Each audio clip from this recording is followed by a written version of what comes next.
Hai, Assalamualaikum warahmatullahi wabarakatuh. Hai guys, kali ni saya nak explain pula pasal penunjuk ekonomi. Penunjuk ekonomi ni apa guys? Penunjuk ekonomi ni dia adalah kiranya macam penunjuk tu adalah indikator. Indikator. Macam mana kita nak tengok, macam mana kita nak tahu ekonomi sesebuah negara tu bagus ke, tak bagus ke, maju ke, mundur ke. Kita kena tengok beberapa penunjuk ataupun indikator dia. Okey. Yang saya tahu ada 5, contohnya IHP, pengangguran, KDNK, pertumbuhan ekonomi dan juga inflasi. So itu adalah contoh-contoh penunjuk ekonomi. Tapi sebelum tu kita pergi kepada penunjuk ekonomi yang pertama, iaitu Indeks Harga Pengguna ataupun IHP. IHP ni dalam bahasa Inggeris kita panggil Consumer Price Index ataupun CPI. Dalam bahasa Melayu kita panggil IHP, dalam bahasa Inggeris kita panggil CPI. Sama je dua-dua tu. So IHP ni dia berkaitan dengan tingkat harga umum. IHP ni merupakan penunjuk ekonomi yang boleh digunakan untuk mengkaji perubahan tingkat harga umum dalam ekonomi. So, basically kita boleh cakap yang IHP ni kita nak tengok tingkat harga umum, harga barang dekat pasaran, harga barang di perkhidmatan dekat pasaran ni meningkat ke ataupun menurun. Kita nak tengok perubahan pasal harga, okey, itulah pasal indeks harga pengguna ni. Dan kalau berkaitan dengan tingkat harga umum ni, memang takkan lari dengan inflasi. Sebab sebelum ni kita tahu yang inflasi tu adalah satu keadaan di mana dia mengalami kenaikan tingkat harga umum secara berterusan. Harga barang meningkat secara berterusan kan. So kita boleh cakap yang kalau kita nak tahu sesebuah negara tu ada inflasi ataupun tidak, tengok dia punya IHP. Sebab IHP ni dia berkaitan dengan inflasi juga, pasal tingkat harga umum barang dan perkhidmatan. Dan selain daripada tu, melalui IHP ni juga kita boleh tahu macam mana kos sara hidup ataupun cost of living dekat masyarakat dekat sesebuah negara tu. Okay, kalau IHP dia tinggi, maksud dia kos sara hidup masyarakat dalam negara tu juga tinggi, kos sara hidup tinggi. Tapi kalau IHP tu rendah, maksudnya kos sara hidup tu rendah. So itu dia punya hubung kait dia lah. Okay, sebab tu IHP ni penting. Okay, so kita nak pergi kepada maksud IHP. Apa itu indeks harga pengguna ataupun IHP? Korang boleh tengok maksud dia dekat buku teks ni. Maksud dia mengukur perubahan harga purata. So, selain daripada tingkat harga umum, keyword dia tingkat harga umum, selain daripada tu IHP berkaitan dengan IHP berkaitan dengan harga purata. Sebelum ni korang belajar kan macam mana korang nak cari harga purata. Korang dah belajar kan apa itu harga purata. So harga purata barang itulah kita boleh anggap juga sebagai IHP sebenarnya. So harga purata barang tu perubahan dalam harga purata barang tu, sama ada harga purata tu meningkat ke ataupun menurun ke. Itu yang kita nak kaji. Itu yang berkaitan dengan IHP sebenarnya.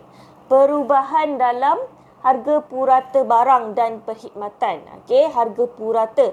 So, basically, bukan semua barang dan perkhidmatan dalam pasaran tu kita ambil harga purata tu. Tak.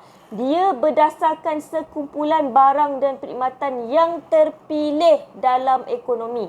Okay, maksudnya bukan semua barang dan perkhidmatan kita ambil dia punya harga purata.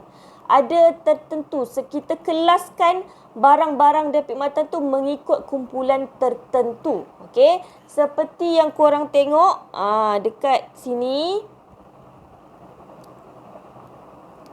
Korang nampak tak ni? Barang-barang dan perkhidmatan yang diambil kira tu untuk kira dia punya harga purata tu sebenarnya ada 12 kumpulan. Yang ini apa sebenarnya? Okey, yang ini dia adalah COI-COP. COI-COP ni adalah Classification of Individual Consumption According to Purpose. Ataupun dalam bahasa Melayu dia kita panggil klasifikasi penggunaan individu mengikut tujuan. Okey, maksudnya barang ini adalah apa tau? Daripada sini, okey, Daripada sini, kita boleh tengok perbelanjaan individu mengikut tujuan. Kiranya barang-barang di perkhidmatan tu dia kelaskan mengikut 12 kumpulan. Okey, 12 kumpulan tu salah satu dia adalah contoh makanan dan minuman bukan alkohol dalam satu kumpulan. Lepas tu kesihatan dalam satu kumpulan. Lepas tu restoran dan hotel satu kumpulan. Lepas tu pendidikan lagi satu kumpulan lagi. So dia ada 12 kumpulan sebenarnya. Dia kelaskan kepada 12 kumpulan. Kalau korang tengok dekat sini, dia ada persen-persen dia. Ada persen-persen dia kan. Kalau korang tengok dekat sini, yang paling besar, percentage yang paling besar adalah makanan dan minuman bukan alkohol sebanyak 30.2%. Maksudnya, kita memang paling banyak kita berbelanja adalah kita belanja dekat makanan dan minuman bukan alkohol. Yang kedua, kita belanja dekat perumahan, air, elektrik, gas dan bahan api. So, kiranya ini kita panggil apa tahu? Wajaran. Yang peratus-peratus ni semua ni wajaran. Ini semua adalah bukan kita sendiri yang buat tahu. Ini dikeluarkan oleh PBB. Ini COI, COP ni dikeluarkan oleh PBB iaitu Persatuan Bangsa-Bangsa Bersatu. So inilah yang kerajaan kita gunakan untuk menentukan IHP. Harga purata barang-barang di perkhidmatan yang dipilih tu adalah berdasarkan barang-barang dan perkhidmatan yang ada dalam kumpulan 12 kumpulan ni sahaja. Selain daripada tu kita tak ambil kira harga purata tu, okey? So kalau kita pergi kepada maksud IHP tadi, dia kata kita nak tahu harga purata tu berubah, kan? Kita nak ukur perubahan harga purata yang tadi tu 12 kumpulan barang di perkhidmatan tu bagi suatu tahun berbanding dengan suatu tahun dasar. Okey, kita nak compare sebenarnya. Kita bukan compare tahun ni dengan tahun sebelum. Contohnya tahun 2022 dengan tahun lepas 2021. Tak. Sebenarnya kita compare antara dua tahun. Yang tahun sekarang ni, contoh tahun yang kita nak kira ialah tahun yang sekarang ni. Tahun yang sekarang ni kita panggil tahun semasa. Itu tahun semasa. Tahun yang kita nak kira IHP dia tu.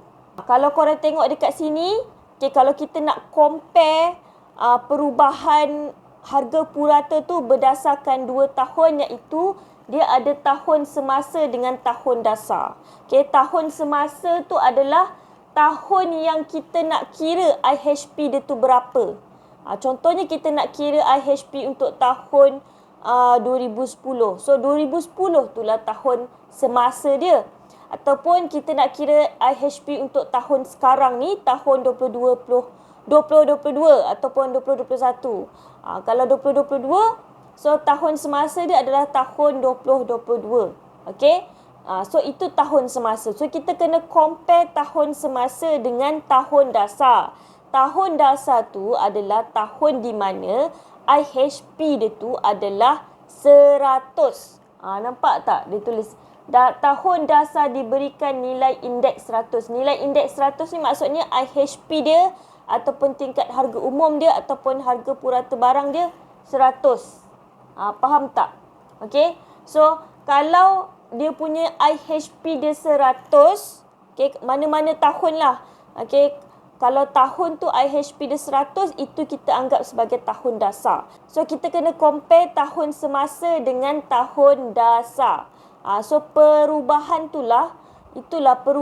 itulah kita panggil sebagai IHP. Kita kena bandingkan dia punya harga purata. Kalau korang tengok dekat sini, kalau korang tambah semua percentage ni, ini adalah 100%. Maksudnya korang tambah semua percentage ni, korang dapat 100%. So 100% ni, inilah IHP untuk tahun dasar.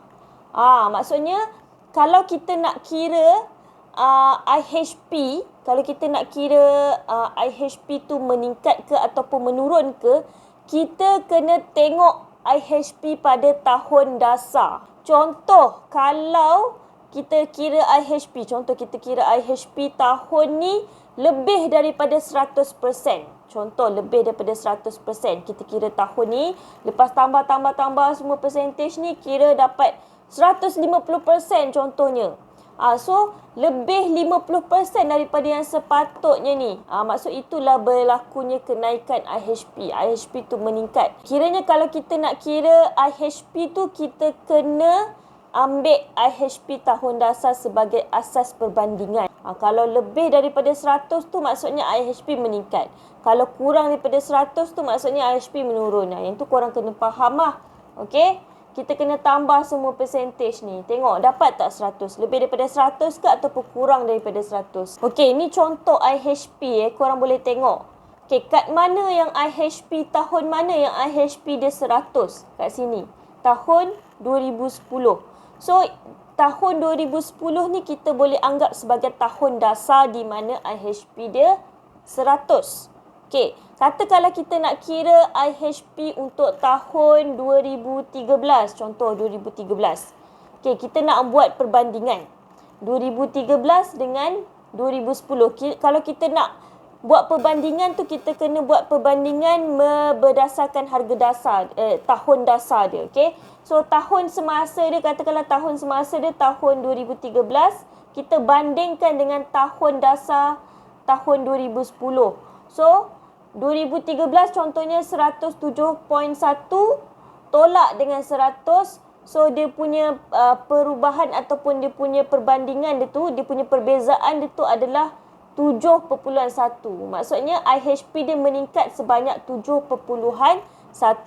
Kalau ikut dalam buku teks ni, dibandingkan 2014 dengan 2010, tingkat harga umum meningkat sebanyak 10.5%. Okey, kita tengok 2014 dengan 2010, betul tak? 2014 110.5, 2010 tahun dasar 100, tolak ni dapat 10.5. Betul lah dia meningkat. Nampak? Kalau dia meningkat maksudnya yang ni tingkat harga umum meningkat, IHP meningkat, maksudnya kos sara hidup meningkat. Kalau korang tengok daripada 2010 sampailah 2015, tingkat harga umum meningkat secara berterusan. Dia meningkat. Dia tak turun pun, meningkat je. Kalau meningkat dia macam ni, maksudnya menunjukkan apa? Inflasi. Di mana inflasi tu maksudnya tingkat harga umum meningkat. Harga barang di perkhidmatan naik secara berterusan.